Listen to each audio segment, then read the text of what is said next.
രാഹുൽ മാങ്കൂട്ടത്തിലിന് സംരക്ഷണമൊരുക്കുമെന്ന് UDF convener Adoor Prakash. ഇതുപോലെ ലൈംഗികാരോപണം നേരിടുന്നവർക്ക് ലഭിക്കുന്ന നീതി രാഹുലിനും ലഭിക്കണമെന്നാണ് UDF കൺവീനറുടെ വിശദീകരണം.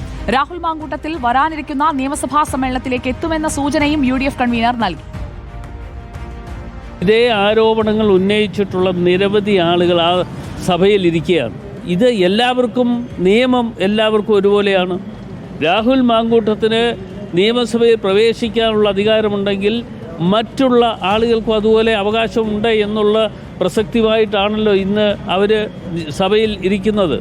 അപ്പോൾ അവർ സഭയിൽ ഇരിക്കുമ്പോൾ ഒരാളിനെ മാത്രം, ഒരു ചെറുപ്പക്കാരനെ മാത്രം മാറ്റി നിർത്തിക്കൊണ്ടുള്ള പ്രവർത്തനങ്ങൾക്ക് നേതൃത്വം കൊടുക്കുന്നത് ഒരിക്കലും ശരിയല്ല എന്ന അഭിപ്രായമാണ് എന്നെ സംബന്ധിച്ചിടത്തോളം ഉള്ളത്. കേരളം ഞെട്ടുന്ന വാർത്ത വരാനുണ്ടെന്ന് ആവർത്തിച്ച് പ്രതിപക്ഷ നേതാവ് ഇന്നും രംഗത്തെത്തി. എന്നാൽ രാഹുൽ നിയമസഭയിലെത്തിയാൽ സഭയ്ക്കകത്തും പുറത്തും പ്രതിഷേധിക്കുമെന്ന് CPIM സംസ്ഥാന സെക്രട്ടറി MV ഗോവിന്ദൻ റിപ്പോർട്ടറിനോട് പറഞ്ഞു. ജനങ്ങൾ അതിശക്തിയായ രീതിയിൽ പ്രതിഷേധത്തിലല്ലേ? നിയമസഭയിൽ പ്രതിഷേധം ഉണ്ടാവും. നിയമസഭയിലും പുറത്തും എല്ലാം ഉണ്ടാവും. അതിന് പ്രതിരോധിക്കുമെന്നാണ് KPCC അധ്യക്ഷൻ പറയുന്നത്. പ്രതിരോധിക്കട്ടെ. മുകേഷ് MLA പങ്കെടുക്കുമെങ്കിൽ രാഹുൽ മാങ്കൂട്ട് പങ്കെടുക്കുമെന്ന് പറയുന്നത്. നിയമസഭയിൽ പ്രതിഷേധം ഉണ്ടാവും. നമുക്കൊപ്പം ചേരുന്നത് AK അഭിലാഷാണ്. Good evening AK Abhilash. അപ്പോൾ നിയമസഭയിൽ രാഹുൽ മാങ്കൂട്ടത്തിൽ ഉണ്ടാകുമെന്നത് ഏറെക്കുറെ ഉറപ്പിക്കാൻ കഴിയുന്ന പ്രതികരണങ്ങളാണ് വന്നിരിക്കുന്നത്. അപ്പോൾ ഈ സസ്പെൻഷനൊക്കെ നാടകമായിരുന്നോ എന്ന് ഒരു സാധാരണക്കാരൻ ചോദിച്ചു പോയാൽ എന്താണ് പറയുക അഭിലാഷ്?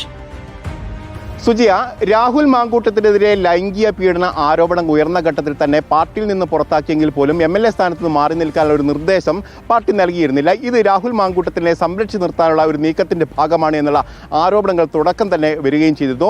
ഇത് ശരിവെക്കുന്നത് കൂടിയാണ് ഇപ്പോൾ KPCC പ്രസിഡന്റ് ഭാഗത്തും അതോടൊപ്പം തന്നെ UDF കൺവീനറുടെ ഭാഗത്തും വന്നിരിക്കുന്ന പ്രതികരണം. അതായത് നിയമസഭയിലെത്തിയാൽ സംരക്ഷണം ഒരുക്കുമെന്നാണ് സണ്ണി ജോസഫ് വ്യക്തമാക്കുകയും ചെയ്തത്. അതിൽ നിന്ന് ഒരു പടി കൂടി കടന്നുകൊണ്ടാണ് അടൂർ പ്രകാശ് രാഹുൽ മാങ്കൂട്ടത്തിനെ സംരക്ഷിക്കുമെന്നുള്ളതും അതോടൊപ്പം തന്നെ മാങ്കൂട്ടത്തിനെതിരെ ഉയർന്നിരിക്കുന്ന ആരോപണങ്ങൾ തെരഞ്ഞെടുപ്പ് കാലത്ത് ഉയർന്ന കഴമ്പില്ലാത്ത ആരോപണങ്ങൾ മാത്രമാണ് എന്നുള്ള വ്യക്തമാക്കുകയും ചെയ്ത് അത് മറ്റൊരു പ്രധാനപ്പെട്ട കാര്യം എന്ന് പറയുന്നത് മറുഭാഗത്തും പ്രതിപക്ഷ സ്ഥാനത്തും ഇരിക്കുന്ന ആളുകൾ, നിയമസഭയിൽ ഇരിക്കുന്ന ആളുകളിൽ പലർക്കുമെതിരെ ഇത്തരത്തിലുള്ള ആരോപണങ്ങളുണ്ട്. അവർക്ക് ലഭിക്കേണ്ടുന്ന നീതി രാഹുൽ മാങ്കൂട്ടത്തിന് ലഭിക്കേണ്ടതുണ്ട് എന്നുള്ള കാര്യം കൂടിയാണ് അവർ പറഞ്ഞു വെക്കുകയും ചെയ്തത്.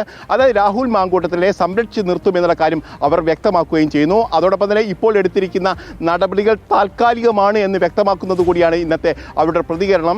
ഏതായാലും രാഹുൽ മാങ്കൂട്ടത്തിനെതിരെ എടുത്തിരിക്കുന്ന നടപടികൾ താൽക്കാലികം മാത്രമാണ് എന്നുള്ളതും മറ്റൊരു പ്രധാനപ്പെട്ട കാര്യം എന്നുള്ളത് രാഹുൽ മാങ്കൂട്ടത്തിൽ ഏതെങ്കിലും തെറ്റ് ചെയ്ത് എന്ന് അവർ വിശ്വസിക്കുന്നില്ല.